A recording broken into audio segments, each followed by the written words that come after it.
Praise the Lord. सभी मसीह भाई बहनों को जय मसीह की। मसीह यीशु के जलाली नाम में आप सभी को सालोम कहती हूँ और स्वागत करती हूँ हमारे चैनल सरिता मसीह पे आप सभी मसीह भाई बहनों का। और उम्मीद करती हूँ सारे लोग बहुत अच्छे होंगे, परमेश्वर के जलाली नाम में आनंदित होंगे, क्योंकि परमेश्वर का वचन कहता है कि सदा आनंदित रहो। मैं तुमसे कहता हूँ कि आनंदित रहो। बाइबल रीडिंग सीरीज में आप सभी मसीह भाई बहनों का स्वागत करती हूँ। हमारे साथ निकाल लें मरकुस की पुस्तक 11 अध्याय का 19 वचन से 19 से 33 और पुराने नियम व्यवस्था विवरण की पुस्तक 8 से 10 अध्याय पढ़ेंगे। और इसमें हम कुछ चीजें देखेंगे कि किस प्रकार हमने पिछले उसमें देखा था कि प्रभु यीशु मसीह ने अंजीर के पेड़ को श्राप दिया था सूख जाने के लिए। तो उसका एक्सप्लेन किया था परमेश्वर ने, उसके बारे में हम पढ़ेंगे। और परमेश्वर किस अधिकार से इन सारी चीजों को निकालते हैं, जब सदूकी फरीसी उन पे प्रश्न पूछते हैं तो उसके बारे में हम सीखेंगे। तो चलिए हमारे साथ निकाल लें मरकुस की पुस्तक 11 अध्याय का 19 वचन। सांझ होते ही वे नगर से बाहर चले गए, सूखे अंजीर के पेड़ की शिक्षा। फिर भोर को जब वे उधर से जाते थे तो उन्होंने उस अंजीर के पेड़ को जड़ तक सूखा हुआ देखा। पतरस को वह बात स्मरण आई और उसने उससे कहा, हे रब्बी, देख, वह अंजीर का पेड़ जिसे तूने श्राप दिया था सूख गया है। यीशु ने उसको उत्तर दिया, परमेश्वर पर विश्वास रखो। मैं तुमसे सच कहता हूँ कि यदि कोई पहाड़ से कहे उखड़ जा और वो समुद्र में जा पड़ और अपने मन में संदेह ना करे, वरन प्रतीति करे कि जो कहता हूँ वह हो जाएगा, तो उसके लिए वही होगा। इसलिए मैं तुमसे कहता हूँ कि जो कुछ तुम प्रार्थना में मांगो तो प्रतीति कर लो कि तुम्हें मिल गया है और तुम्हारे लिए हो जाएगा। और जब कभी तुम खड़े हुए प्रार्थना करते हो तो यदि तुम्हारे मन में किसी के प्रति विरोध हो तो क्षमा करो, इसलिए कि तुम्हारा स्वर्गीय पिता भी तुम्हें तुम्हारे अपराध क्षमा करे। और यदि तुम क्षमा ना करोगे तो तुम्हारा स्वर्गीय पिता भी जो स्वर्ग में है तुम्हारे अपराधों को क्षमा नहीं करेगा। यहाँ पे एक चीज हमने पढ़ा है कि अगर विश्वास है तो हम पहाड़ को भी हटाने की सामर्थ्य रखते हैं, अगर हमारे पास विश्वास है तो। और अगर हमने कुछ प्रार्थना किया है और उसको प्रतीत नहीं किया है, संदेह किया, तो वो हमें नहीं मिलने की है। और अगर हमने प्रार्थना किया है निस्संदेह, बिल्कुल भी संदेह नहीं है हमें, और हमें वो प्रार्थना के बाद धन्यवादित जीवन जीना है और परमेश्वर से निरंतर धन्यवाद करने लग जाना है और प्रतीत करना, विश्वास करना है कि वो चीज़ जो हमने मांगी है खुदा से वो हमें मिल चुकी है। और अगर हम प्रार्थना कर रहे हैं किसी के प्रति, हमारे अंदर अच्छा नहीं, हमने किसी के लिए बुरा सोचा है, तो उसको हमें तुरंत क्षमा कर देना है। क्योंकि अगर हम किसी को क्षमा नहीं करेंगे तो हमारा स्वर्गीय पिता जो स्वर्ग में विराजमान है वो भी हमारे अपराधों को क्षमा नहीं करेगा। तो कुछ मांगे, विश्वास करें, संदेह ना करें। और क्योंकि हमारा जो विश्वास है पहाड़ों को हटाने वाला विश्वास बनाना है। तो चलिए आगे बढ़ते हैं। यीशु के अधिकार पर प्रश्न। फिर वे यरूशलेम में आए और जब वह मंदिर में टहल रहा था तो प्रधान याजक और शास्त्री और पुरनिये उसके पास आकर उससे पूछने लगे, तो ये काम किस अधिकार से करता है? हालेलुया। और ये अधिकार तुझे किसने दिया है कि तू ये काम करे? यीशु ने उनसे कहा, मैं भी तुमसे एक बात पूछता हूँ, मुझे उत्तर दो, तो मैं तुम्हें बताऊंगा कि ये काम मैं किस अधिकार से करता हूँ। यूहन्ना का बपतिस्मा क्या स्वर्ग की ओर से था या मनुष्यों की ओर से था? मुझे उत्तर दो। तब वे आपस में विवाद करने लगे कि यदि हम कहें स्वर्ग की ओर से तो वह कहेगा, फिर तुमने उसकी प्रतीति क्यों नहीं कही? वो अब असमंजस में हो गए कि हम क्या कहें, क्योंकि परमेश्वर से उन्होंने क्वेश्चन करा, परमेश्वर ने उल्टा उनसे क्वेश्चन कर लिया कि पहले हमारे इस प्रश्न का जवाब दो। तुम लोग तो हमेशा हमें ऐसे क्वेश्चन करते रहते हो, तो पहले हमारी इस बात का जवाब दो, यूहन्ना का बपतिस्मा किसकी ओर से था? अब वो लोग सोच रहे हैं आपस में कि अगर हम कहें स्वर्ग की ओर से तो कहेगा तुमने प्रतीत क्यों नहीं की, अगर हम कहें मनुष्यों की ओर से तो लोगों का डर है। अब वो बीच में फंस गए, क्योंकि सब जानते हैं कि यूहन्ना सचमुच भविष्यद्वक्ता था। अतः उन्होंने यीशु को उत्तर दिया, हम नहीं जानते। यीशु ने उनसे कहा, मैं भी तुमको नहीं बताता कि मैं काम किस अधिकार से करता हूँ। मतलब सदूकी फरीसी जो थे, हर तरीके से बस किसी न किसी कोई ना कोई बात पकड़े कि हम प्रभु यीशु मसीह की बातों से नुस्ख निकालें, उनको जलील करें, उनकी बेइज्जती करें, जो मन में आए वो करें। बस किसी न किसी तरीके से परमेश्वर को हमें दोषी ठहराना था, उन्हें दोषी ठहराना था। इसलिए वो कुछ भी पूछ लेते थे। जब परमेश्वर ने पूछा तो वो क्या समझ ही नहीं आया कि हमें क्या करना है। तो हमें परमेश्वर पे किसी रीति का संदेह नहीं करना है। हमारे साथ निकाल लें व्यवस्था विवरण की पुस्तक 10 अध्याय 8 अध्याय 8 से 10 हमें पढ़ना है। ठीक है। उत्तम देश उनको इजराइलियों के लिए था, कनान देश जहाँ पे दूध और मधु की धाराएं बहती है। जो आज्ञा मैं तुझे सुनाता हूँ उन सबों पर चलने की चौकसी करना, इसलिए कि तुम जीवित रहो और बढ़ते रहो, और जिस देश के विषय में यहोवा ने तुम्हारे पूर्वजों से शपथ खाई है उसमें जाकर उसके अधिकारी हो जाओ। और स्मरण रख कि तेरा परमेश्वर सब कुछ भला है, सब कुछ अच्छा है। अगर परमेश्वर ने हमारे साथ कुछ किया है तो हमें उस बात को भूलना नहीं है। यहोवा उन 40 वर्षों में तुम्हें सारे जंगल के मार्ग में से इसलिए ले आया कि वह तुझे नम्र बनाए और तेरी परीक्षा करके यह जान ले कि मैंने कि तेरे मन में क्या क्या है, और कि तू उसकी आज्ञाओं का पालन करेगा या नहीं। उसने तुझको नम्र बनाया और भूखा भी होने दिया। फिर वह मन्ना जिसे ना तू और ना तेरे पुरखा भी जानते थे, वही तुझको खिलाया, इसलिए कि वह तुझको सिखाए कि मनुष्य केवल रोटी ही से नहीं जीवित रहता, परंतु जो वचन यहोवा के मुख से निकलता है उन्हीं से वह जीवित रहता है। अगर हम परमेश्वर के वचन को पालन करते हैं, पूरी ईमानदारी के साथ, पूरी ऑनेस्टी के साथ परमेश्वर के राहों पे चलते हैं, तो परमेश्वर का वचन कहता है परमेश्वर का जन जो है वो जब परमेश्वर की उपस्थिति में चलता है तो उसे भोजन की चिंता करने की जरूरत नहीं है, क्योंकि परमेश्वर उसे खुद ही प्रोवाइड करता है। इन 40 वर्षों में तेरे वस्त्र पुराने ना हुए और तेरे तन से भी नहीं गिरे और ना तेरे पांव फूले।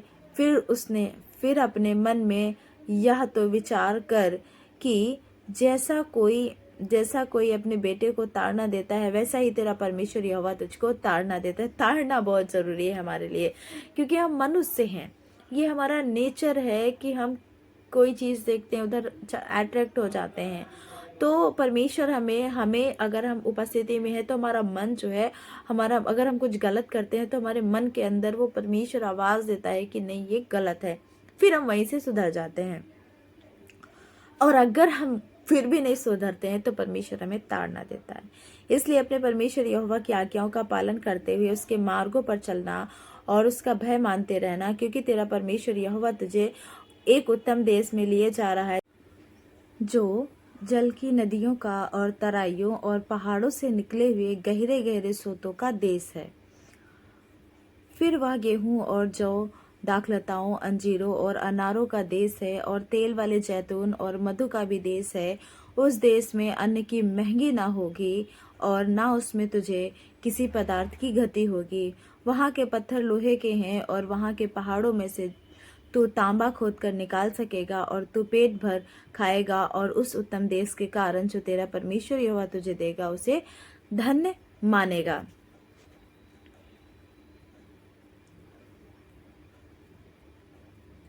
प्रभु को भूलने के विरुद्ध चेतावनी। अगर हम परमेश्वर को भूलते हैं तब हमें क्या होता है हमारे लिए, वो भी हमें जानना बहुत ज़रूरी है, क्योंकि हमें कभी ऐसा नहीं करना कि हम परमेश्वर को भूल जाएं, क्योंकि परमेश्वर हमें हर दिन चलाता है, हर दिन बिठाता है, अपनी उपस्थिति में लेके रखता है।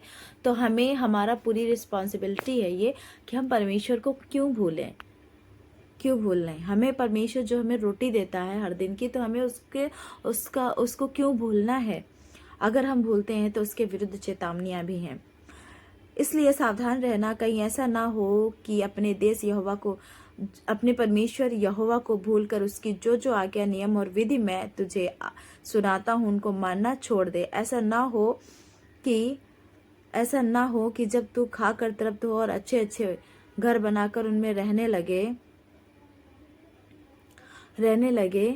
और तेरी गाय बैलों और भेड़ बकरियों की बढ़ती हो, और तेरा सोना चांदी और तेरा सब प्रकार का धन बढ़ जाए, तब तेरे मन में अहंकार समा जाए और तू अपने परमेश्वर यहोवा को भूल जाए। हाँ, जब हमारे पास बहुत सारी चीज़ें होती हैं तब हम इन सारी चीज़ों को करने लगते हैं, तो हमें बिल्कुल भी नहीं भूलना है अपने परमेश्वर यहोवा को, क्योंकि हमारा परमेश्वर यहोवा ही तो सारी चीज़ों को देता है। जो तुझे दासत्व के घर से अर्थात मिस्र देश से निकाल लाया है और उस बड़े और भयानक जंगल में से ले आया है, जहाँ जहाँ तेज विष वाले सर्प और बिच्छू हैं, और जल रहे सूखे देश में उसने तेरे लिए चकमक की चट्टान खिलाया, जिससे तुम्हारे पुरखा जानते भी ना थे, इसलिए कि वह तुझे नम्र बनाए और तेरी परीक्षा करके अंत में तेरा भला ही करे। और कहीं ऐसा ना हो कि तू सोचने लगे कि यह संपत्ति मेरे ही सामर्थ्य और मेरे ही भुजबल से मुझे प्राप्त हुई है। परमेश्वर को पता है कि ये लोग ऐसा कर सकते हैं, इसलिए परमेश्वर ने पहले ही बोल दिया कि इन सारी चीज़ों के बावजूद, ये सब होने के बावजूद कहीं तुम्हारे मन ना फूल जाएं और तुम अपने भुजबल पे जो है ही नहीं उस पर भरोसा करना और परमेश्वर को भूल जाना। बिल्कुल भी नहीं ये चीज़ें होनी चाहिए। और तुम ये सोचो कि हमने अपने ही भुजबल से ये सब प्राप्त किया है, परंतु तो अपने परमेश्वर यहोवा को स्मरण रखना, क्योंकि वही है जो तुझे संपत्ति प्राप्त करने की सामर्थ इसलिए देता है कि जो वाचा उसने तेरे पूर्वजों से शपथ खाकर बांधी थी उसको पूरा करे, जैसा आज प्रगट है। यदि तू अपने परमेश्वर यहोवा को भूलकर दूसरे देवताओं के पीछे हो लेगा और उनकी उपासना और उनको दंडवत करेगा, तो मैं आज तुमको चेता देता हूँ। क्या चेतावनी है? कि तुम निसंदेह नष्ट हो जाओगे। हालेलुया। अगर हम परमेश्वर की विरुद्ध जाते हैं, परमेश्वर ने जो हमें आज्ञाएं दी है और चेतावनियां दी हैं उनके विरुद्ध जाते हैं, तो हम निसंदेह, मतलब कोई संदेह की बात ही नहीं है कि हम जीवित रहेंगे, हम नष्ट हो जाएंगे, हमारा नाम और निशान मिट जाएगा। इसलिए हमें परमेश्वर की उपस्थिति में चलना है और अपने भुजबल पे बिल्कुल भी भरोसा नहीं करना है। परमेश्वर सामर्थ्य देता है, हर बात में खुदा का धन्यवाद करना है। हर बात में जिन जातियों को यहोवा तुम्हारे सम्मुख से नष्ट करने पर है, उन्हीं के सामने तुम भी अपने परमेश्वर यहोवा का वचन ना मानने के कारण नष्ट हो जाओगे। प्यारे भाई बहनों, हमें यहोवा के वचन को निरंतर मानना है। अदरवाइज अगर हम चाहते हैं कि हम फलवंत हों तो, और अगर हमें नष्ट होना है तो हमारी मर्जी, अपनी मर्जी जैसा करना चाहें, क्योंकि परमेश्वर बख्शने वाला नहीं है। परमेश्वर जितना प्रेम करता है, बहुत प्रेम करता है हम सभी से।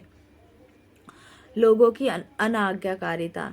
हे इज़राइल सुन, आज तू यरदन पार इसलिए जाने वाला है कि ऐसी जातियों को जो तुझसे बड़ी और सामर्थी है, और ऐसे बड़े नगरों को जिनकी शहरपनाह आकाश से बातें करती है, अपने अधिकार में ले ले। उनमें बड़े बड़े और लंबे लंबे लोग और अनाकवंशी रहते हैं, जिनका हाल तू जानता है, और उनके विषय में तूने यह सुना है कि अनाकवंशियों के सामने कौन ठहर सकता है। इसलिए आज तू यह जान ले कि जो तेरे आगे भस्म करने वाली आग के समान पार जाने वाला है, वह तेरा परमेश्वर यहोवा है। अनाकवंशी जो फेमस है कि इनको कोई भी हरा नहीं सकता, उनको हमारा परमेश्वर हराया, और वह उनका सत्यानाश करेगा, और वह उनको तेरे सामने दबा देगा, और तू यहोवा के वचन के अनुसार उनको उस देश से निकालकर शीघ्र ही नष्ट कर डालेगा।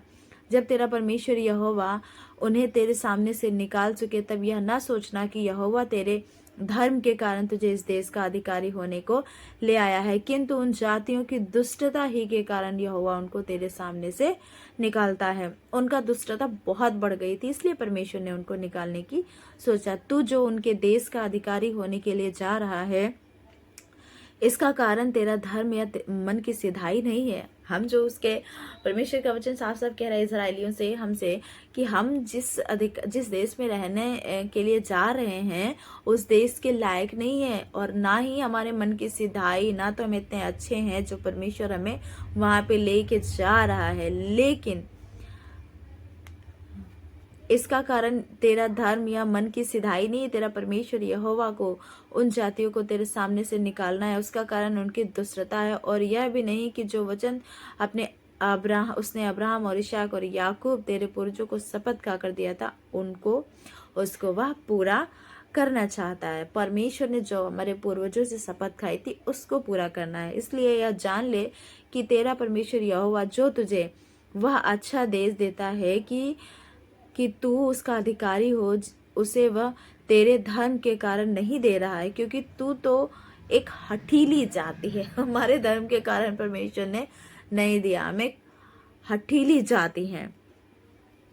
इस बात का स्मरण रख और कभी भी ना भूलना कि जंगल में तूने किस किस रीति से अपने परमेश्वर यहोवा को क्रोधित किया, और जिस दिन से तू मिस्र देश से निकला है, जब तक तुम इस स्थान पर ना पहुंचे, तब तक तुम यहोवा से बलवा ही बलवा करते आए हो।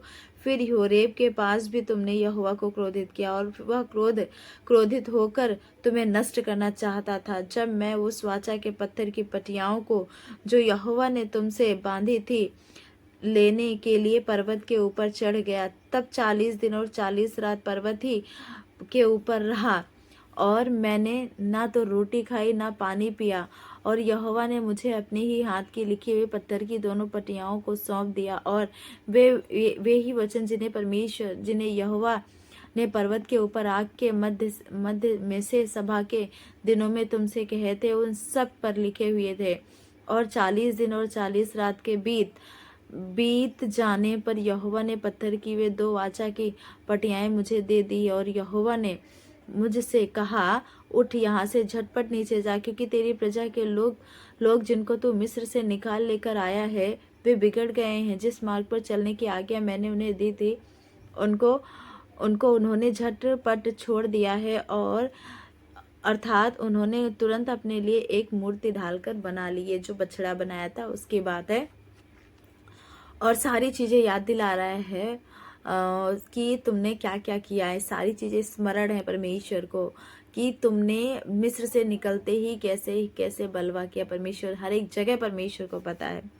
फिर यहोवा ने मुझसे यह भी कहा, मैंने उन लोगों को देख लिया, वे हठीली जाति के लोग हैं, इसलिए अब मुझे तुम मत रोक, ताकि मैं उन्हें नष्ट कर डालूं और धरती के ऊपर से उनका नाम या चिन्ह तक मिटा डालूं। और मैं उनसे बढ़कर एक बड़ी और सामर्थी जात तुझी से उत्पन्न करूंगा। तब मैं उल्टे पैर पर्वत से नीचे उतर चला, और पर्वत अग्नि से दहक रहा था, और मेरे दोनों हाथों में वाचा की दोनों पटियाएं थी। और मैंने देखा कि तुमने अपने परमेश्वर यहोवा के विरुद्ध महापाप किया, और अपने लिए एक बछड़ा ढालकर बना लिया है, और तुरंत उस मार्ग से जिस पर चलने की आज्ञा यहोवा ने तुझको दी थी उसको तुमने तज दिया है। मतलब परमेश्वर ने इतना सब कुछ किया है, पूरा का पूरा सब जितना भी परमेश्वर ने उनके साथ किया था सब का सब। पर मूसा जो है वो इनको स्मरण दिला रहा है। लास्ट टाइम जब उनको कनान देश में एंट्री करनी थी तो परमेश्वर की सारी बातें जो परमेश्वर ने आज्ञा दी थी, जो इन लोगों ने बलवा किया था, वो सारी चीजें इस 9 अध्याय में परमेश्वर ने मूसा के द्वारा फिर से उन्हें रियलाइज कराया कि ये तुमने उनके साथ किया है। फिर तबेरा और मस्सा किब्रोत हवाता में तुमने यहोवा को रिस दिलाई। मतलब हर जगह जहाँ जहाँ पे रिस दिलाई उन लोगों ने जहाँ जहाँ पे परमेश्वर को क्रोधित किया, उस सारी जगह सब कुछ मूसा के द्वारा याद दिलवाया जा रहा है इजरायलियों को। फिर 10वां अध्याय पढ़ेंगे, उसमें 72 की नई पटियाएं। फिर दोबारा जब वो मूसा आए थे, फिर वहां पे जब देखा ये सब हो रहा है, क्रोधित हुए मूसा भी तो थोड़ा सा। फिर उन सारी पट्टियों को उन्होंने नीचे फेंक दिया दोनों को, और वो टूट गई थी। फिर नई पट्टियां परमेश्वर ने उनको बना के दी थी। उस समय यहोवा ने मुझसे कहा, पहली पट्टियाओं के समान पत्थर की 2 और पट्टियां गढ़ ले, और उन्हें लेकर मेरे पास पर्वत के ऊपर आ जा। लकड़ी का एक संदूक भी बनवा ले, और मैं उन पट्टियाओं पर वे ही वचन लिखूंगा। फिर से जब मूसा गए परमेश्वर के पास, तब जाके फिर से दोबारा से वो सारे आज्ञाएं, सारे वचन जो हैं परमेश्वर ने उन दूसरी पटियाओं पे लिखा था। उसके बाद परमेश्वर की मांग 12 वचन से पढ़ेंगे, क्योंकि ना बहुत ज्यादा लंबा हो जाता है। तो जो मेन वचन है, मेन पॉइंट है, वैसे तो सारी बाइबल है, वो आपने लिए पढ़ लीजिएगा, क्योंकि ऐसे ना बहुत लंबा ज़्यादा खिंच जाता है, तो थोड़ा सा शॉर्ट में। परमेश्वर की मांग। अब हे इज़राइल, तेरा परमेश्वर यहोवा तुझसे इसके सिवाय और क्या चाहता है कि तू अपने परमेश्वर यहोवा का भय माने और उसके सारे मार्गों पर चले, उससे प्रेम रखे और अपने पूरे मन और अपने सारे प्राण से उसकी सेवा करे, और यहोवा की जो जो आज्ञा और विधि मैं आज तुझे सुनाता हूँ उनको ग्रहण करे, जिससे तेरा भला हो। तू सुन, स्वर्ग और सबसे ऊंचा स्वर्ग भी और पृथ्वी और उसमें से जो कुछ है वह सब तेरे परमेश्वर यहोवा ही का है। तो भी यहोवा ने तेरे पूर्वजों से स्नेह और प्रेम रखा, और उनके बाद तुम लोगों को जो उनकी संतान हो उन सब देशों के लोगों के मध्य में से चुन लिया है, जैसा कि आज के दिन निकट है। इसलिए अपने अपने हृदय का खतना करो और आगे को हठीले ना रहो, क्योंकि तुम्हारा परमेश्वर यहोवा वही ईश्वरों का परमेश्वर और प्रभुओं का प्रभु है। वह महान पराक्रमी और भय योग्य ईश्वर है। जो किसी का पक्ष नहीं करता और ना घूस लेता। वह अनाथों और विधवाओं का न्याय चुकाता है और परदेशियों से ऐसा प्रेम करता है कि उन्हें भोजन और वस्त्र देता है। इसलिए तुम भी परदेशियों से प्रेम भाव रखना, क्योंकि तुम भी मिस्र देश में परदेशी थे। अपने परमेश्वर यहोवा का भय मानना, उसी की सेवा